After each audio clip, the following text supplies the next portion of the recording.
There's one place in chapter 3 where Freud refers to something called linguistic feeling, and he remarks, and remember, he's in a quandary here because he's trying to talk about something for which there is no direct demonstration. And he writes, we shall find no hesitation in letting ourselves be guided by linguistic usage, or, as it is also called, linguistic feeling, in the conviction that we shall thus be doing justice to inner discernments which still defy expression in abstract terms. Okay. So, we might think that, our task is to extract the philosophy from Freud, but he's saying, no, wait. There are sometimes ways of using language, like linguistic usage, that furnish or are linked with linguistic feeling that allow us inner discernments that still meaning historically, or maybe forever, defy abstract terms. And there is a kind of questioning whether abstract terms can ever get there, or why not. And then, of course, it's at the end of chapter 7, after another poetic foray into Goethe, and there are several here. He writes, we may well heave a sigh of relief at the thought that it is nevertheless vouchsafed to a few to salvage without effort from the whirlpool of their own feelings, and I think it is Gefühle, the deepest truths towards which the rest of us have to find our way through tormenting uncertainty and with restless groping.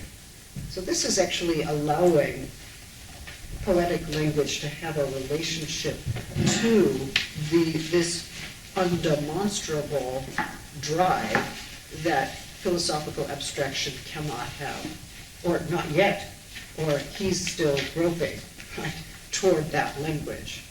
But he thinks perhaps others do not. And I'll turn it to you. Thank you. I'll just say a few words and encourage your jump-ins. So you just heard that Freud ascribes something, not something like, but the deepest truths to the poetic word. That in itself is a revolution, right? We just saw how he taps around and trips up and walks the walk. I say that because in Beyond the Pleasure Principle, everything is a matter of the Schritt that needs to be taken and the walks. And we will discuss elsewhere, or we will, what walking and philosophical thought mean, especially here in the Alps, where Nietzsche's walks are still resonating and reverberating. So that's a kind of displacement that we want to be attuned to. Also understanding that when Heidegger wanted to say being, which cannot be a direct hit or an address, he also took recourse to the poets, because Hölderlin saw, so to speak, being. A philosopher can't see being or say that that is something that was seen. Exactly what was just said in terms of what doesn't phenomenologically fly, what doesn't show up on any radars, and what is off the charts of something you could show, demonstrate, theorize, is sometimes what the poets already knew. But this already and priority and a priority is something that invests this text.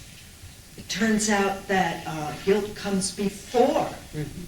So here we need to take the Heideggerian, sorry for those who get hives, the Heideggerian Rückschritt, which is a back step, or not a backslide, but stepping back. which is very important in the way Heidegger detours his texts, to take a step back. This is something I'll just leave in suspension right now. So for Freud before I go there, let me just say when I was invited to say a few words about Goethe's insertion in this text, and what kind of a penetration is this, and where does it go?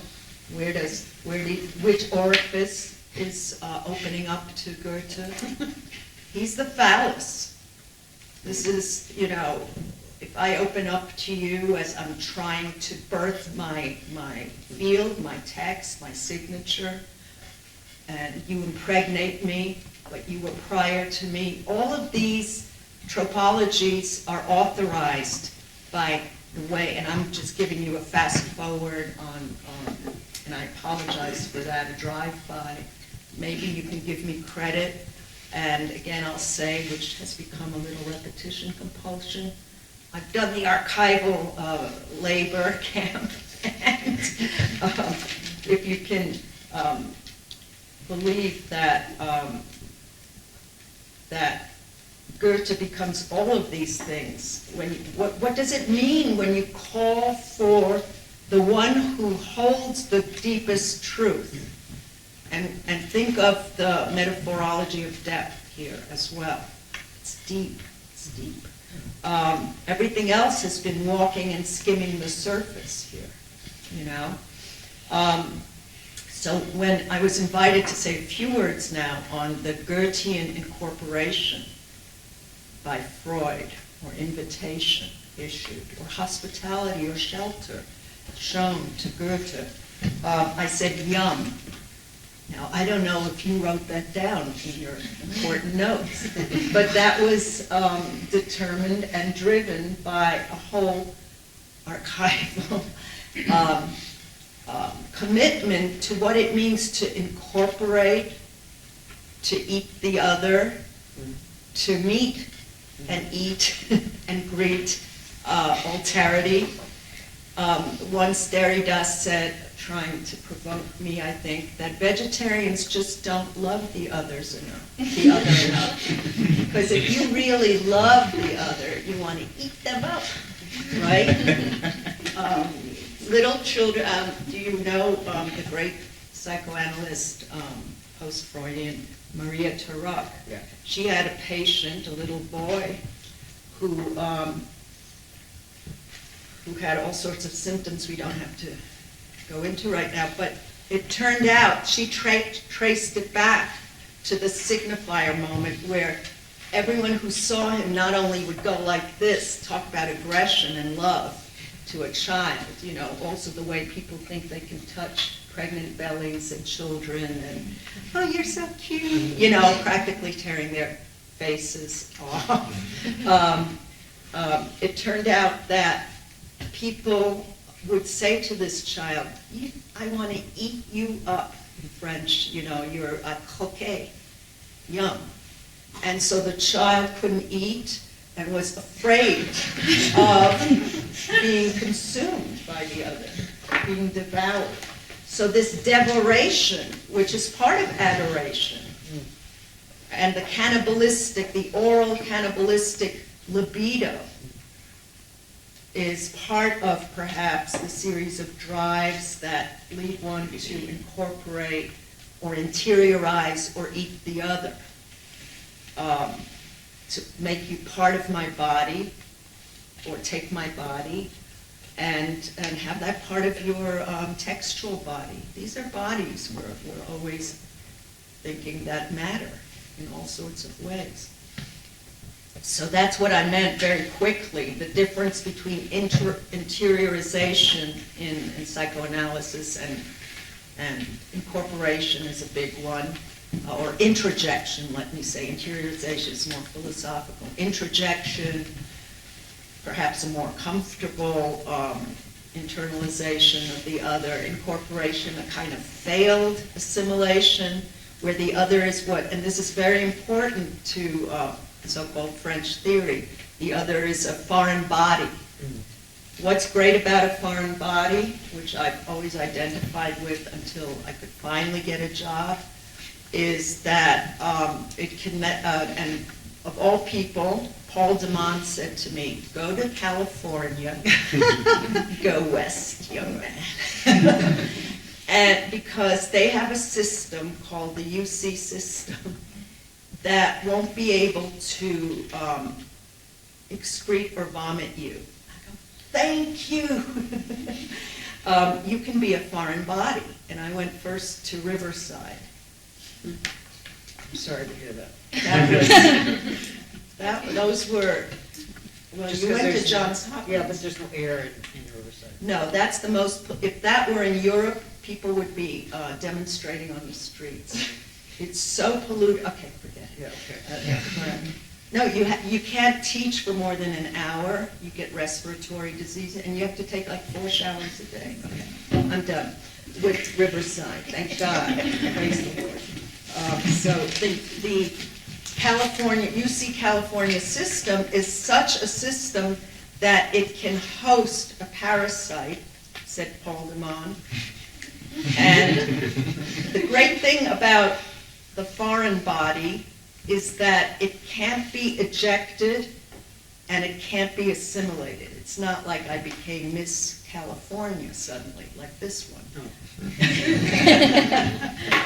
So that system has a kind of hospitality that can host consensual parasites, or it has a certain kind of hosting policy or admissions policy that doesn't let you in, but doesn't throw you out.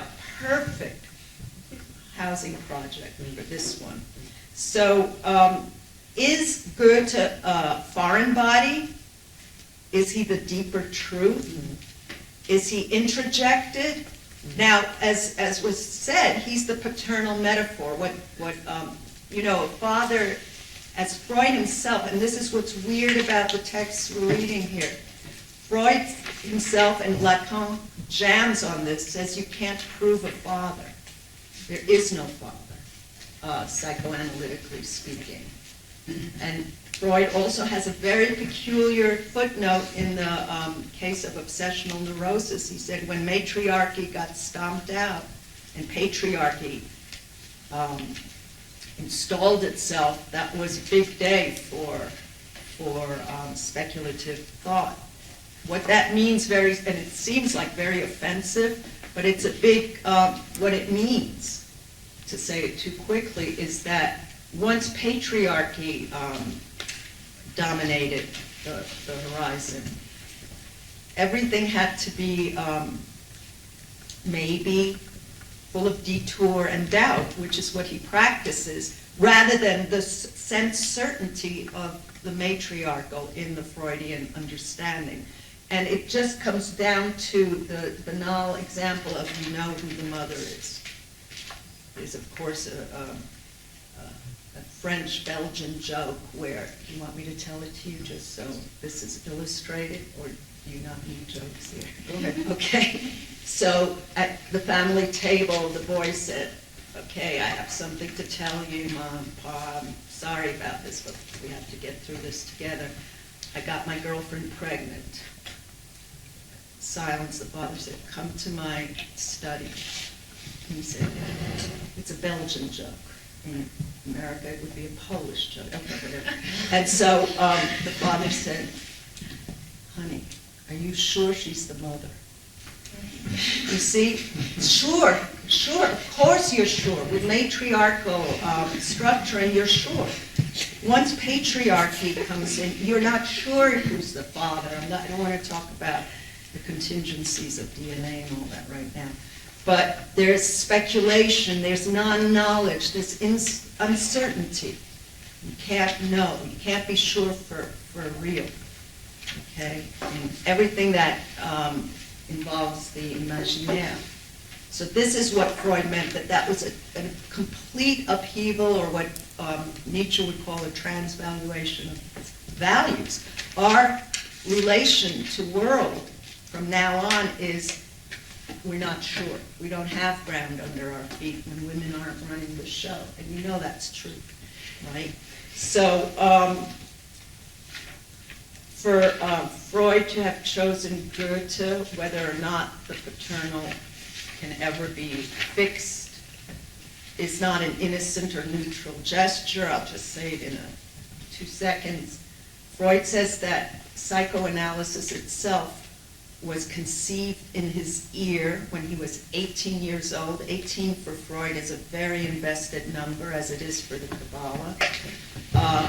When he heard a public lecture a public reading of a Goethe text, and he said it was like his ear was penetrated. This is, by the way, how the Madonna is said to have conceived, right, through the ear. This was the Annunciation for Freud. This was the paternal moment. By the way, you do know that Nietzsche said that Lou Salome impregnated him with the thought of the eternal return through the ear. So this is the place of impregnation. Nietzsche, of course, was always expecting and always pregnant, and that's another pregnancy that we'll leave to the side and for its own term. But so Freud was impregnated by Goethe, and this is when psychoanalysis traumatically entered his body, by the way. It wasn't an easy transfer, to quote Evan right now. It was a persecutory invasion and body invasion. So one of the questions could be, just to move it along here, what happens when Freud calls in the tropes or troops that are assigned Goethe? Is that a super egoical invasion? Here's the law. But one thing that we do want to, again, be very aware of is that Goethe knew prior to psychoanalysis what the truth of psychoanalysis would and must be. So Goethe knew prior, and all the priorities and a priorities is something we need to think about in these texts. But if Goethe knew what kind of positionality, that word was used earlier, what kind of placement or displacement does that involve? What does it say about the theoretical stakes?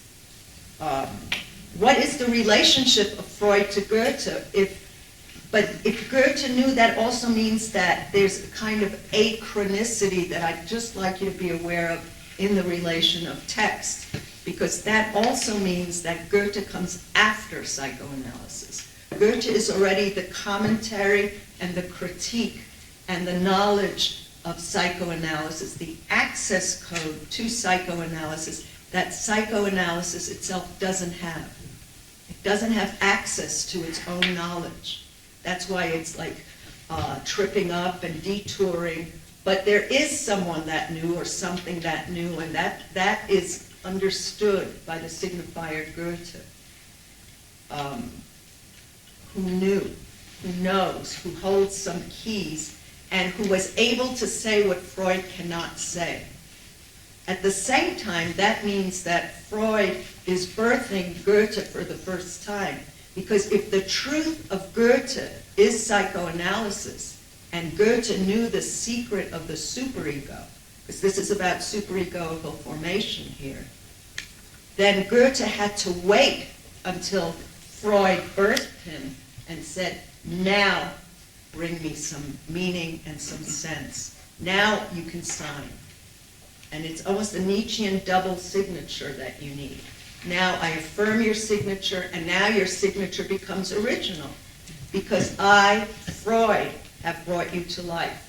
I have given meaning. You invented the superego, but no one knew that until I read you and included you in my readings of an invention, which is original, but couldn't have happened without you. So there's a whole mountain of deconstructive magnetism. Like, Freud is only original to the extent that he needed to borrow or birth or follow Goethe. But Goethe doesn't exist before Freud, because the truth of Goethe is psychoanalysis. So if we look just here, where we stopped earlier, so the end of chapter 7, one is reminded, do you see that, of the great poet's moving arraignment of the heavenly powers? You see that? Does anyone see? Ihr führt ins Leben uns hinein.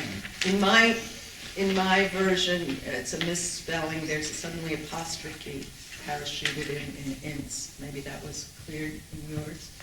So No, it's in yours. So that's a fuck up that I like to go into the micrological problems, like what is that apostrophe doing there?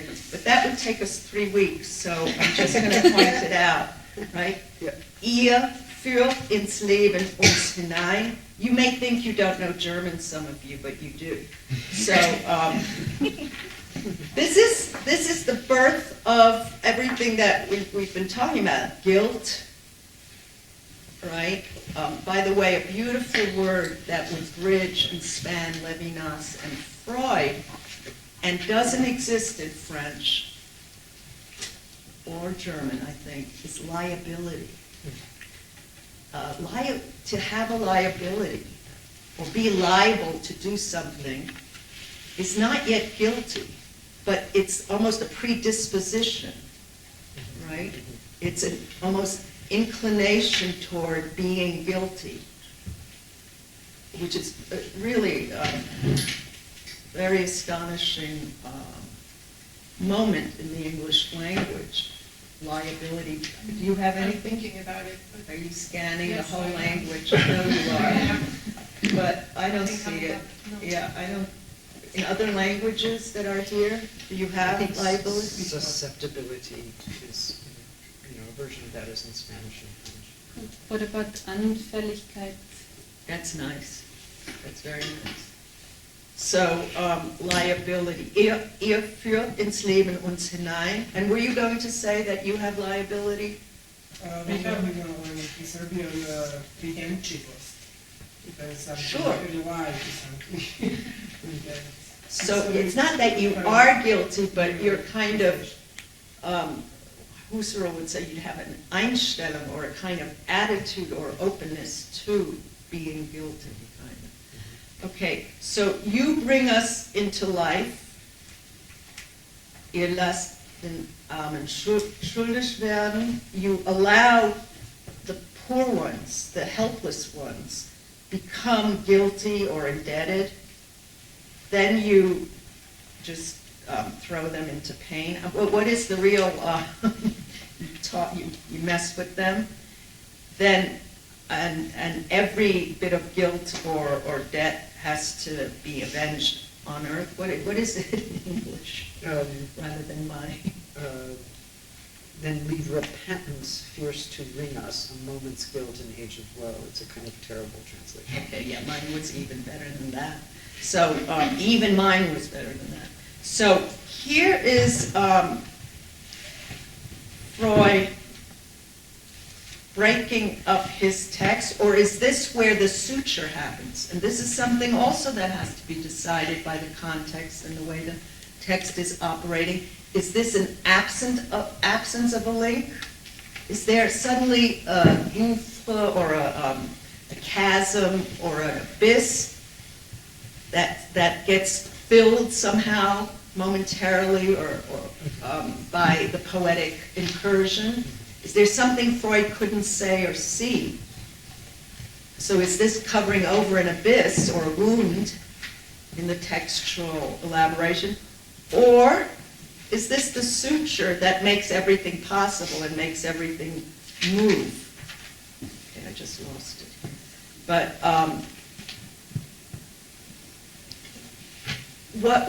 and this is introduced and interjected, or maybe incorporated, as the moment that says and sees the superegoical formation and the becoming guilty.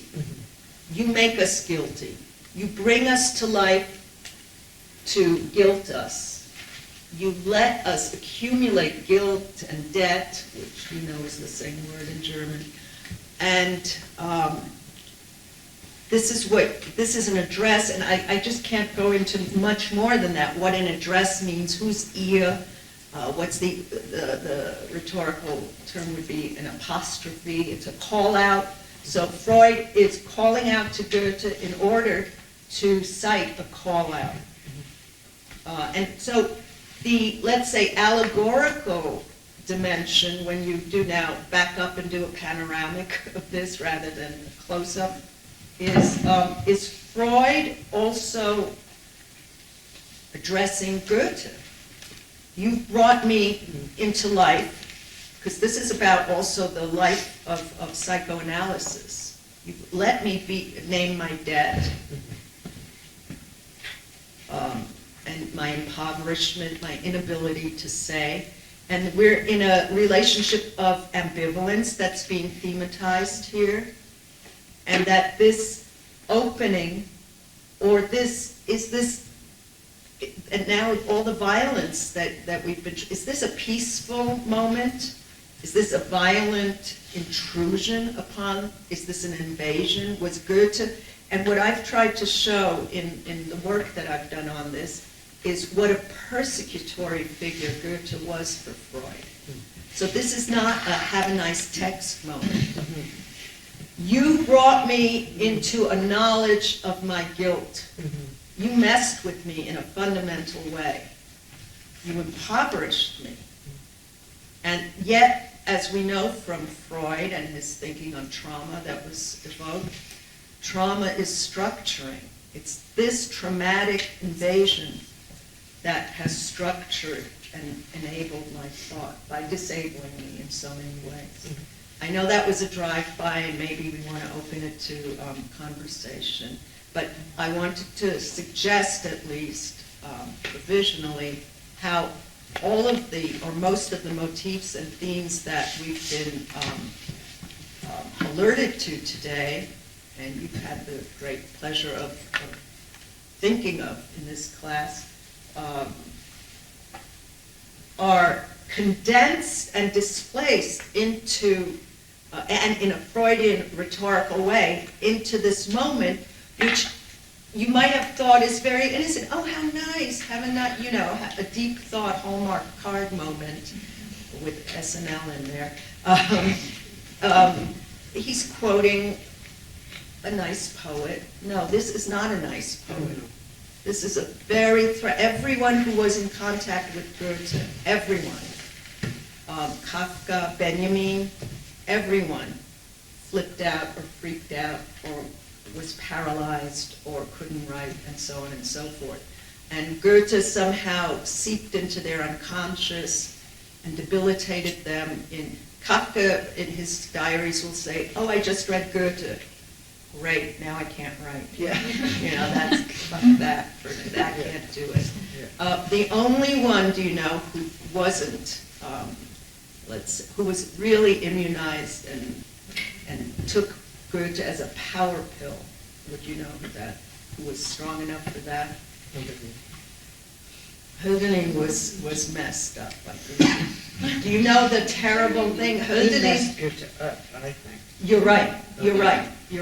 You're absolutely right. But yeah, no, you're absolutely right. When you, I'm now on a less deep level. Nietzsche. The only one who could take Goethe and eat him for breakfast and enjoy it, and also was Nietzsche, who loved Goethe without. Nietzsche who discovered the trope of ressentiment, resentment, which he says drives all of our sociality, full of resentment, He said there's one figure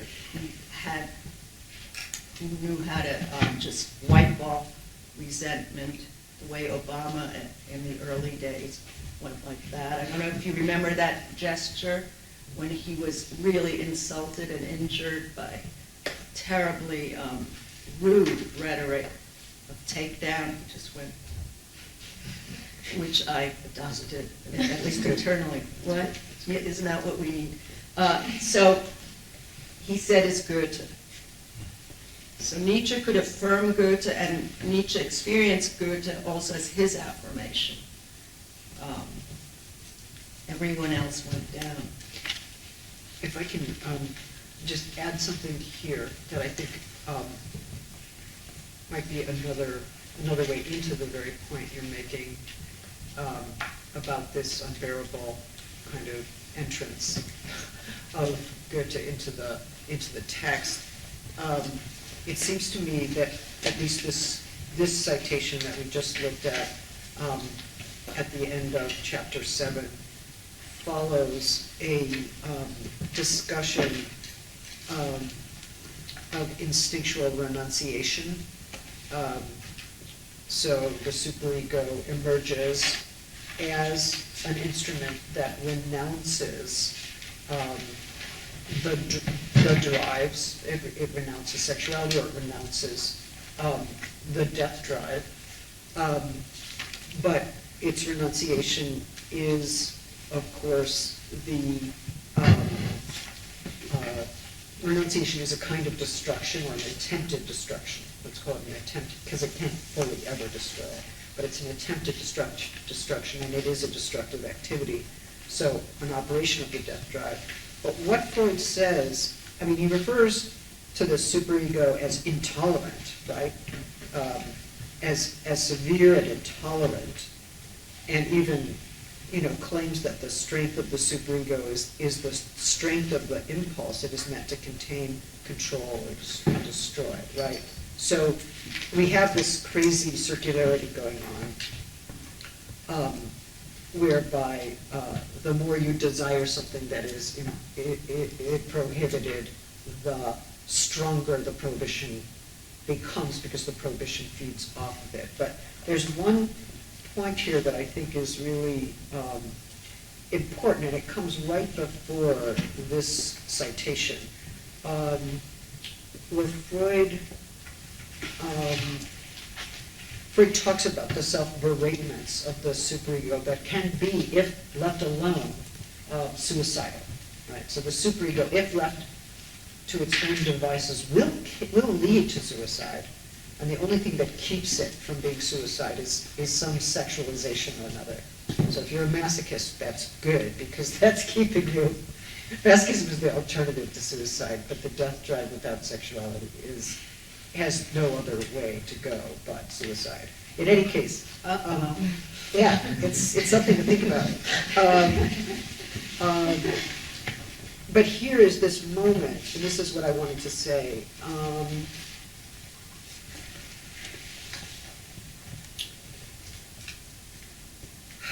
The building of civilization, which is the institutionalization of these various prohibitions in the name of living together, society, and the rest, involves an increase of the sense of guilt or conscience, right? So hyper-severity, hyper-intolerance.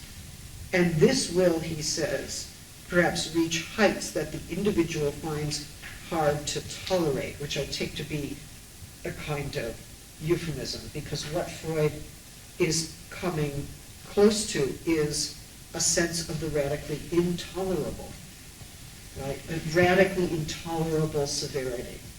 That radically intolerable severity comes from the internal authority, which either has been internalized or which is, the monster fed by the desire it will not permit. But it's the moment in which Freud's language approaches the radical intolerability of guilt, at which point it breaks into a citation of Goethe, and Goethe enters with a language that tries to give some expression to the intolerable, precisely where Freud cannot, right? So in some ways, Goethe seems to mark the limit of Freud's language for the phenomenon he's trying to broach here. He pulls back, and we might say he he requires Goethe to enter and take over that task at that point,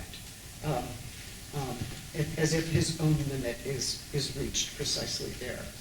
But in that sense, Goethe does enter the intolerable into Freud's text, right? It is intolerable. It is the intolerable. And for that, which is magnificently seen and stated, since this is Freud, there will be payback. It's like, thank you very much. Thank you very much.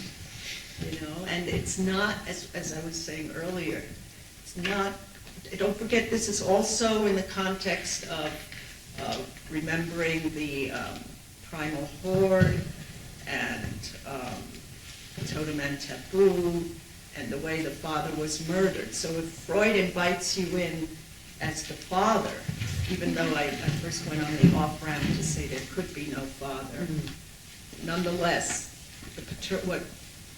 what will be modified by Lacan is the paternal metaphor, which, by the way, a woman can occupy.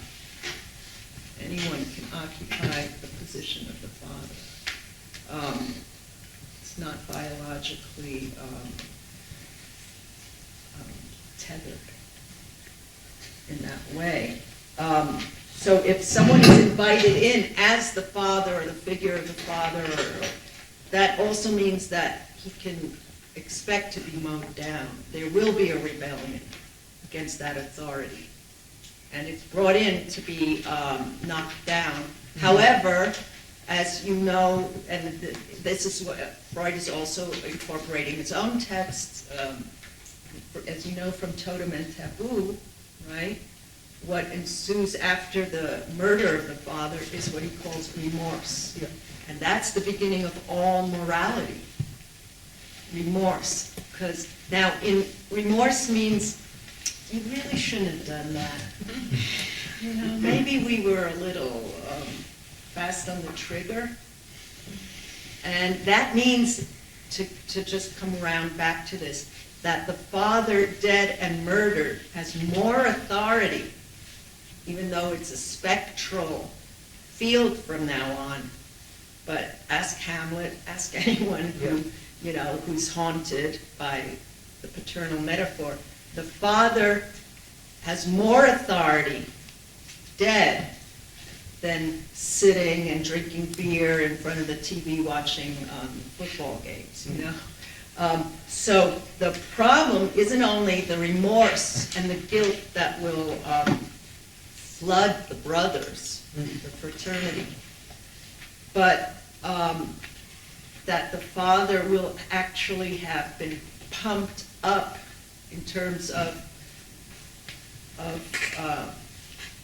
authority and power. It's now the power father in more political zones, and there's all sorts of trickle-down authority problems henceforth, when the father has been kind of spiritualized into God the Father, or Ghost the Father, or Goethe the Father, or something that comes back as a ghost, as the one who has been murdered.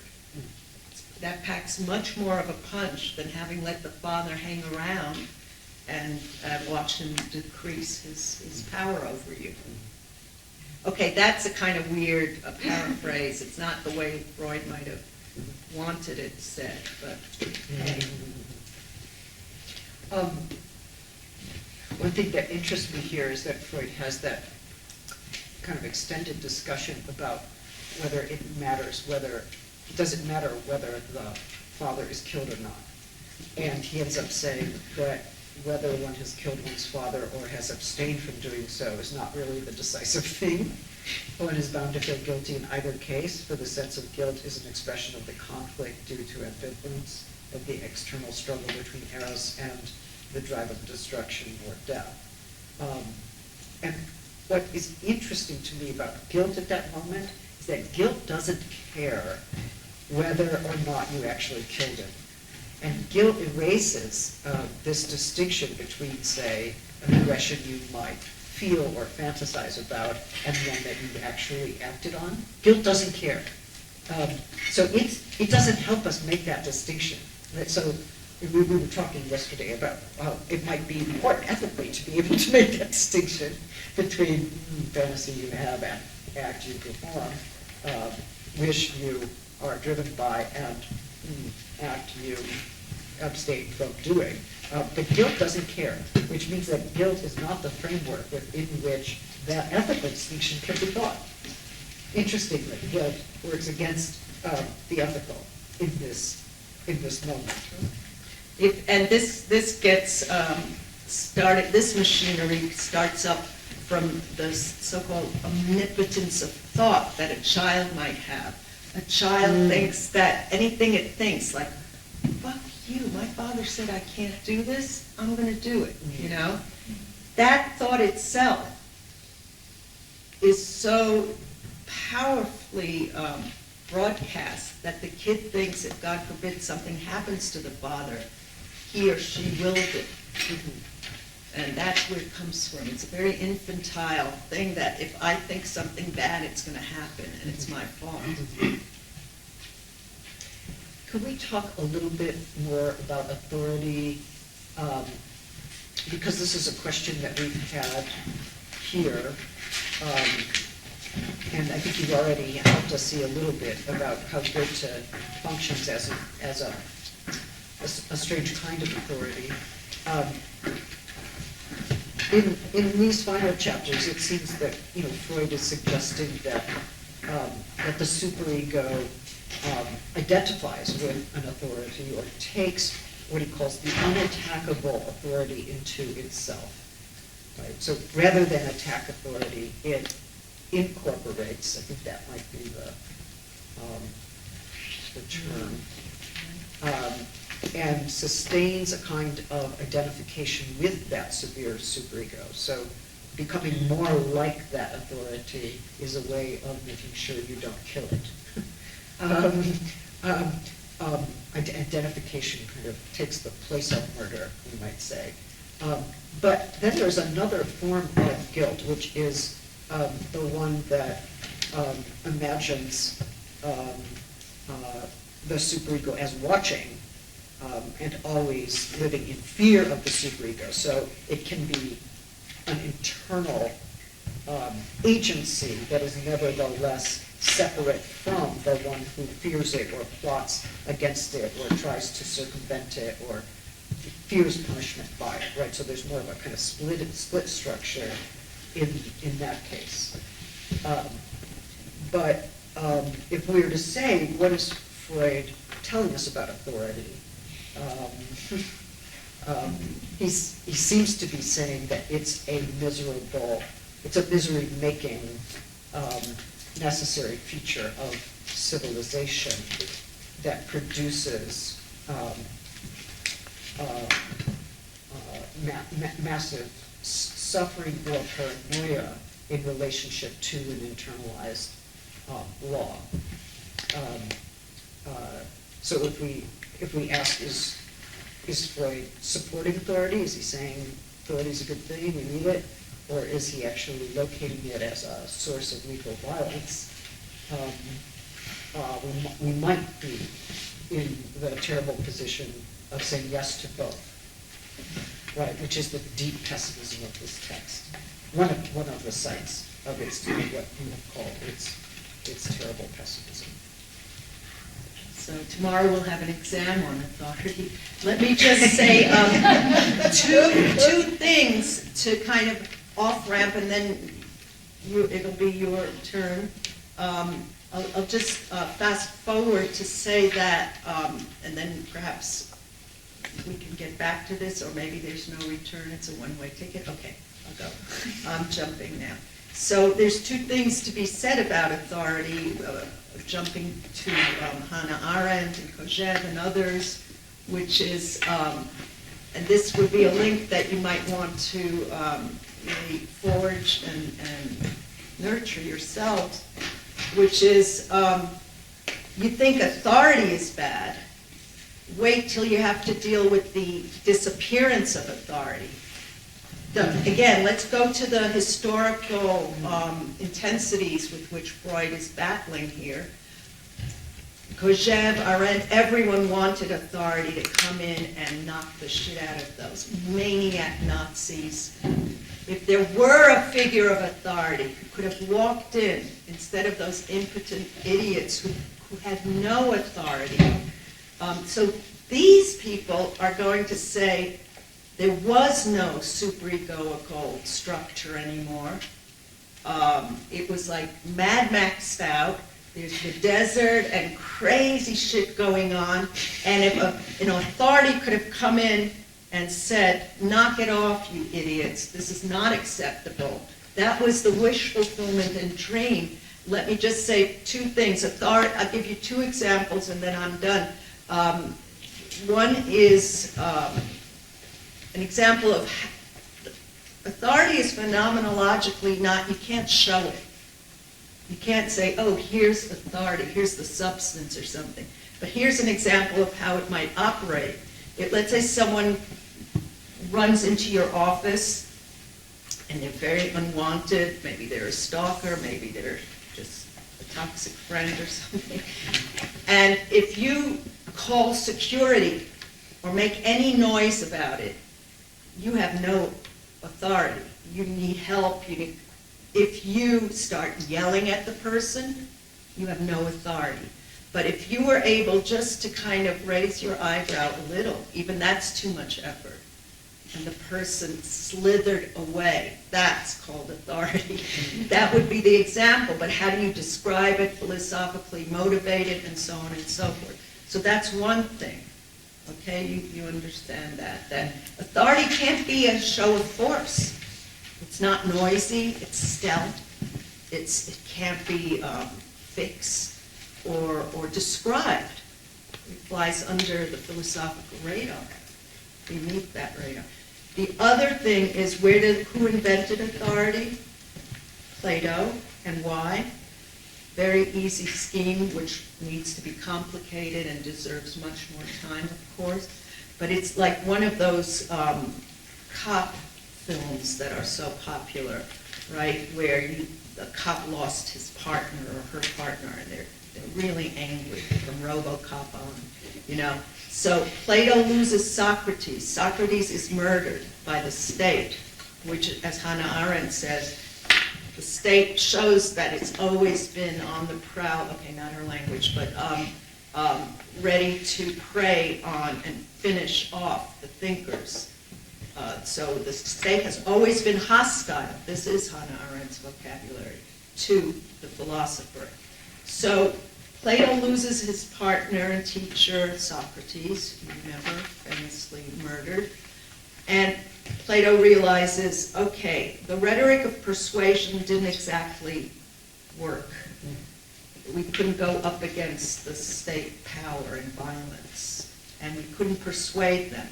But on the other hand, we're little wimpy philosophers. We can't arm ourselves against the state, and we don't want to implement a coercive violence.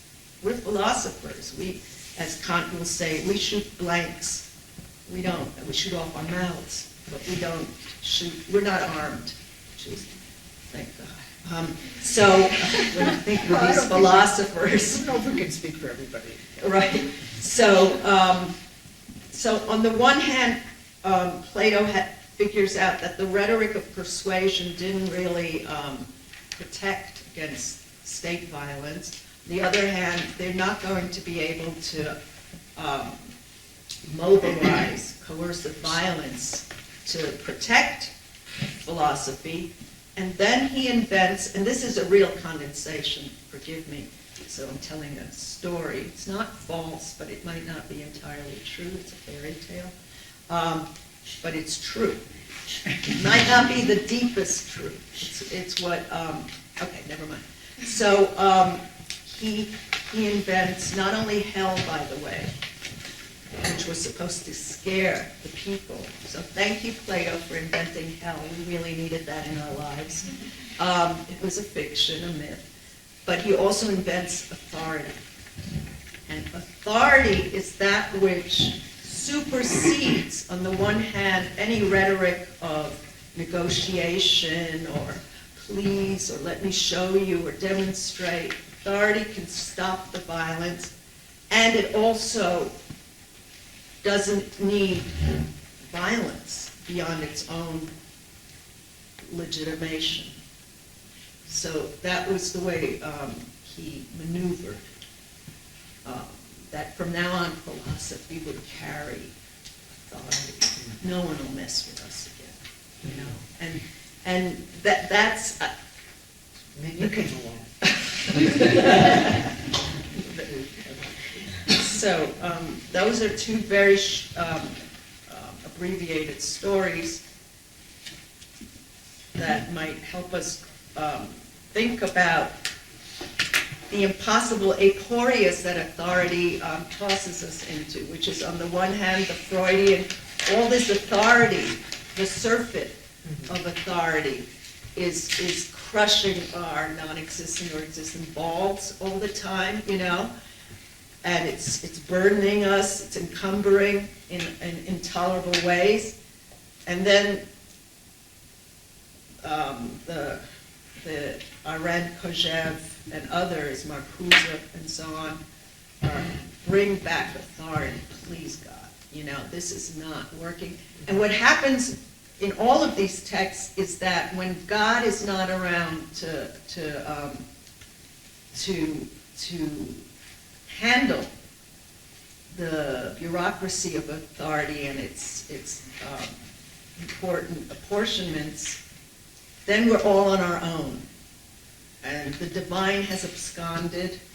We're left with a vacant lot, as Hannah Arendt says in different words. And that's where our responsibilities increase, because God isn't taking care of things. He's off duty, or absconded, or dozed off at the wheel or something, asleep at the wheel. So that's when authority becomes very important, when you don't have the transcendental guarantor around. This is what I'm condensing or bringing together Kojève, Arendt, and and Butler in a very fast-tracked way, which is why it becomes upon us to carry so much burden and ethical exemplarity, because the transcendental signifier is absolutely off duty, and then someone has to be taking care of overload and other persecutory consequences that I think you faced beautifully and faced down in so many ways.